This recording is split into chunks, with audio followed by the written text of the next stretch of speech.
We are here today to talk about millions of desperate families. Families so cut off from civilization that they don't even know that a day like this exists on their behalf. Millions. And numbers can illuminate, but they can also obscure. So I'm here today to say that refugees are not numbers. They're not even just refugees. They are mothers and daughters and fathers and sons. They are farmers, teachers, doctors, engineers. They're individuals, all. And most of all, they are survivors, each one with a remarkable story that tells of resilience in the face of great loss. They are the most impressive people I have ever met, and they are also some of the world's most vulnerable. Stripped of home and country, refugees are buffeted from every ill wind that blows across this planet. I remember meeting a pregnant Afghani woman in a completely abandoned camp in Pakistan. She couldn't travel when everyone else was relocated because she was too late in her pregnancy. She was alone with her two children and an older woman. There was nothing for miles around the camp, not a single tree, no other people in sight. So when they asked me to come in for tea, I said I didn't feel it was necessary. But being Afghans, they take pride in how they treat their guests, so they insisted. And they guided me into a small dirt house with no roof to keep out the scorching heat. And they dusted off these two old mats that they ate and slept and prayed on. And we sat and we talked, and they were just the loveliest women.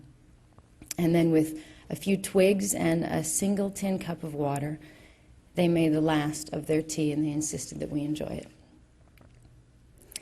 Since before the parable of the widow's mite, it has been known that those who have the least will give the most. Most refugee families will offer you the only food they have and pretend they're not hungry. And the generosity of the poor applies not only to refugees. We should never forget that more than 80% of all refugees are hosted and have been for years and years in the poorest developing countries. Pakistan, a country now facing a crisis with over 2 million of its own people displaced, is still hosting 1.7 million Afghans and has hosted millions of Afghan families for nearly 30 years. I remember before we said goodbye to the pregnant lady, she pointed to her young boy. He had a dusty face and the brightest green eyes you've ever seen, but such a sad look, and she explained that he's always asking for more food, and it hurts her to say that they have nothing. And she asked if we would consider taking him. Would we take her son so he could eat? And she said it with tears in her eyes, such was her desperation. A desperation unimaginable to every parent in this room. A few weeks later, the war in Afghanistan began, and heavy fighting started right where they were. I've been back to that region 3 times, and I look for them every time. The threat of climate change, the competition for resources, and ever-growing global inequality have created deepening, intractable conflicts. Whether it be Darfur, Myanmar, or the Swat Valley, or some as-yet unknown crisis, mass migrations will be a feature of our future, and we must adjust to this looming reality. And again, I would urge you to look beyond the simple numbers and look instead at the individual. I remember in Tanzania, I met a child in a tent. He sat on a dusty floor. He'd been shot in the back and left paralyzed. And he crawled forward to shake my hand. He was no more than 15. He had big, pretty eyes and a big, wide, sparkling smile. And after all he'd been through, was full of laughter and love. Later that night, I asked why he'd not been taken to a hospital or at least given a wheelchair.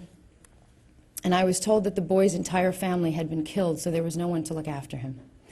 And he'd not been accepted for asylum in a third country. And the aid workers had spent the money they could, but they didn't have any more. And I thought about him all night, and I wondered what I should do. And then I remember the next day I walked through the camp, and I saw more victims of war.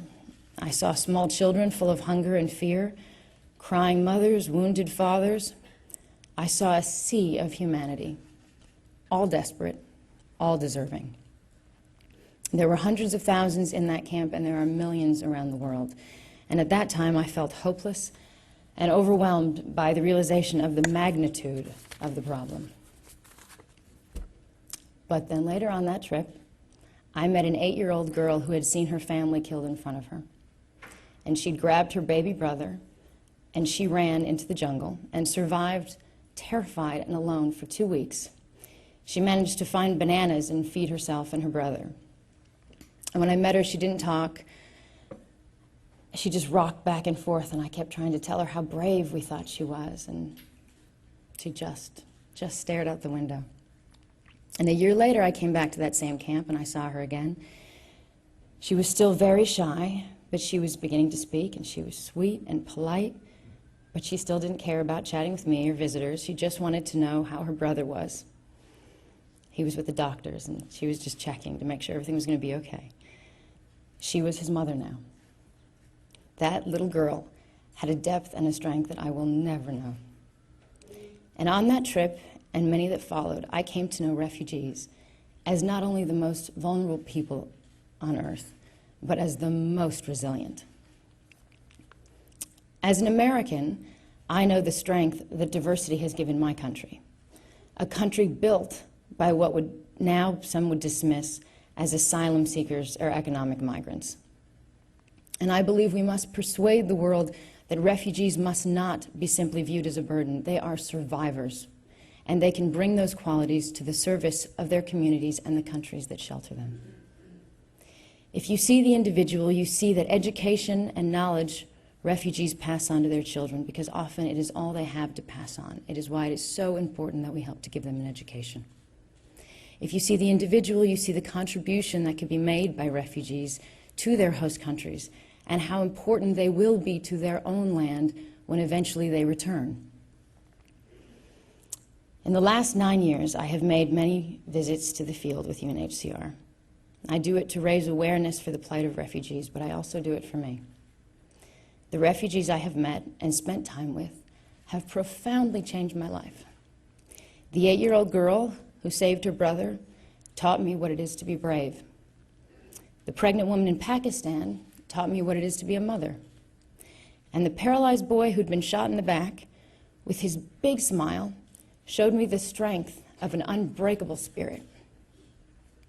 So today, on World Refugee Day, I thank them for letting me into their lives.